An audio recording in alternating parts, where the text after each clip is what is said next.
ప్రస్తుతం వివిధ ప్రాంతాల్లో నీటి వసతి ఉన్న చోట వరి నాట్లు పడ్డాయి. కొన్ని చోట్ల నాట్లు వేస్తున్నారు. మరికొన్ని చోట్ల నారుమడులున్నాయి.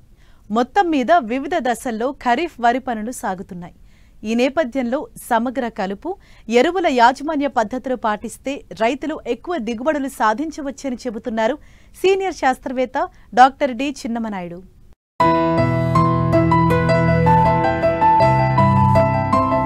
వరి నాట్ల పనులు ముమ్మరంగా జరుగుతున్న కాలమిది. 2 తెలుగు రాష్ట్రాల్లో ఇప్పటికే 40% నాట్లు పడ్డాయి. మరికొన్ని ప్రాంతాల్లో నాట్లు వేస్తూ ఉండగా కొన్ని ప్రాంతాల్లో నారు ఇంకా పెరుగుదల దశలోనే ఉంది.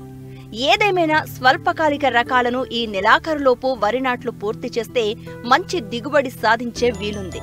అయితే ప్రస్తుతం నాట్లు వేసిన వెయ్యబోయే పొలంలో సమగ్ర కలుపు, ఎరువుల యాజమాన్యం చేపడితే నాణ్యమైన అధిక దిగుబడులు పొందవచ్చని తెలియజేస్తున్నారు సీనియర్ శాస్త్రవేత్త డాక్టర్ డి చిన్నమనాయుడు. కలుపు యాజమాన్య విషయంలో కనుక చూస్తే మరి వెద వరి ఎక్కడైతే వేశారో అక్కడ కూడా కలుపు అనేది భూమి ఎప్పుడైతే ఆరుతడిగా వస్తుందో, నీరు లేకుండా ఉంటుందో అక్కడ కలుపు సమస్య ఎక్కువగా ఉంటుంది. కాబట్టి కూలీలు కూడా సకాలంలో అందుబాటులో లేకపోతే పంట దిగుబడి మీద ఆ ప్రభావం కూడా పడుతుంది. కాబట్టి కలుపుని వెద పద్ధతిలో కనుక చూసుకుంటే పంట 20-25 రోజుల సమయం వచ్చిందంటే అక్కడ అన్ని రకాల కలుపులు అంటే గడ్డి జాతులు కానీ కూర జాతులు ఉంటే అక్కడ మనం బిస్పైర్బ్యాక్ సోడియం అని ఆ మందుని 100 మిల్లీలీటర్లు 200 లీటర్ నీటికి కలిపి భూమిలో పదునుండేటప్పుడు కనుక పిచికారీ చేస్తే మనకి గడ్డి జాతులు కూర జాతులు అన్నీ కూడా మనకి నివారించబడడానికి మరి అవకాశం ఉంటుంది. కాబట్టి ఆ విధంగా చేసుకోవాలి. వీటితో ఈ నామినీ గోల్డ్ కానీ బిస్పైర్బ్యాక్ సోడియంతో నివారించబడిన కొన్ని కలుపులు కూడా ఆరికి గడ్డి కానీ గుంపులు గడ్డి అని ఇలాంటివి కూడా ఈ మధ్యకాలంలో పొలాల్లో చూస్తున్నాం.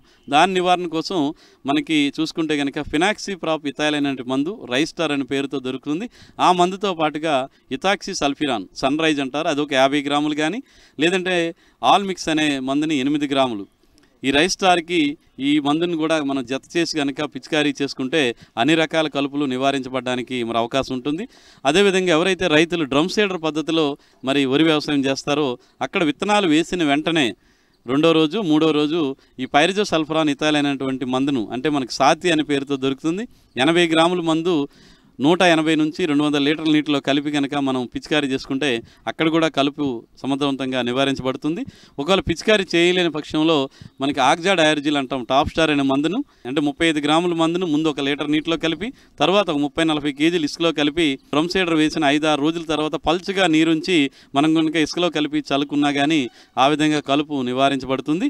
అలాగే డ్రమ్ సీడర్ పద్ధతిలో మొదటి కలుపు మందు వేసిన తర్వాత మళ్ళీ 20-25 రోజులకు కూడా బిస్పైర్బ్యాక్ సోడియం అనే మందుని 100 మిల్లీలీటర్లు మళ్ళీ మనం 20-25 రోజుల సమయంలో కనుక పిచికారీ చేసుకుంటే గడ్డి జాతులు కలుపు జాతులు కూడా నివారించబడడానికి అవకాశం ఉంటుంది.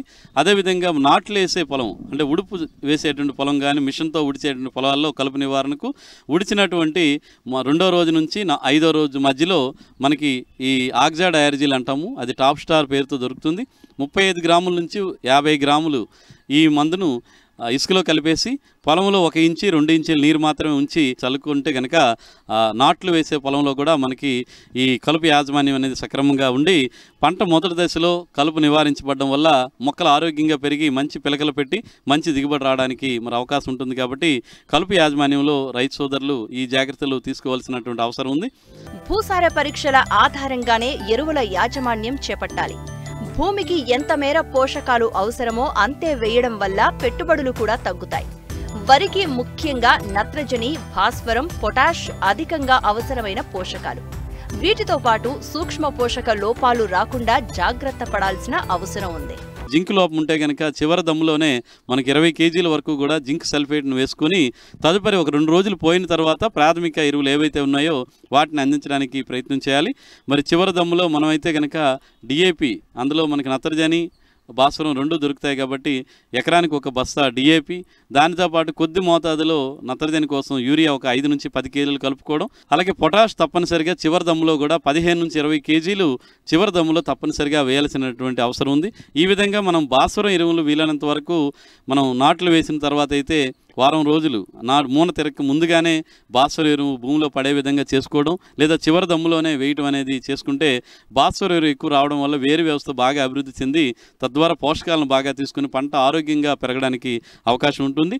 అలాగే పొటాష్ ఎరువును కూడా వేయటం వల్ల కాండం దృఢత్వం వస్తుంది, ఆకు కూడా దళసరిగా తయారయ్యి చీడపీడల నుంచి కూడా పంటకి రక్షణగా ఉంటుంది. కాబట్టి పొటాష్ ఎరువును కూడా రైతు సోదరులు తప్పనిసరిగా వేయాల్సిన అవసరం ఉంటుంది. తదుపరి 20-25 రోజులకు ఇప్పుడు యూరియా, నీమ్ కోటెడ్ యూరియా వస్తుంది. కాబట్టి అక్కడ భూసార పరీక్షలను ఆధారంగా చేసుకొని అక్కడ నత్రజని ఎంత సిఫారు చేస్తే మీకు గనక భూమిలో నత్రజని తక్కువగా ఉంటే 25% పెంచి ఎరువులు వేయాల్సిన అవసరం ఉంది. ఆ విధంగా భాస్వరం కానీ పొటాష్ కానీ మీరు భూసార పరీక్ష ఆధారంగా అక్కడ కనుక తక్కువ ఉంటే 25% పెంచడం, ఒకవేళ ఎక్కువ ఉన్నాయని చెప్పేసి పరీక్ష ఫలితాలు వస్తే 25% తగ్గించుకోవడం, ఆ విధంగా ఎరువుల యాజమాన్యం కనుక చేసుకొని వరి వ్యవసాయం కనుక చేస్తే అక్కడ పంట ఆరోగ్యంగా పెరిగి సాగు ఖర్చు తగ్గడంతో పాటుగా మనం ఏదైతే సిఫార్సుల మేరకు ఎరువుల యాజమాన్యం చేపడతారో అక్కడ చీడపీడల సమస్య కూడా చాలా వరకు తగ్గడానికి అవకాశం ఉంటుంది. కాబట్టి రైతు సోదరులు భూసార పరీక్ష ఆధారంగా ఎరువుల యాజమాన్యం కనుక చేపడితే అక్కడ పంట ఖర్చులు తగ్గడం, పంట దిగుబడి పెరగడానికి కూడా అవకాశం ఉంటుంది. కాబట్టి కలుపు యాజమాన్యం మీద దృష్టి పెట్టాలి.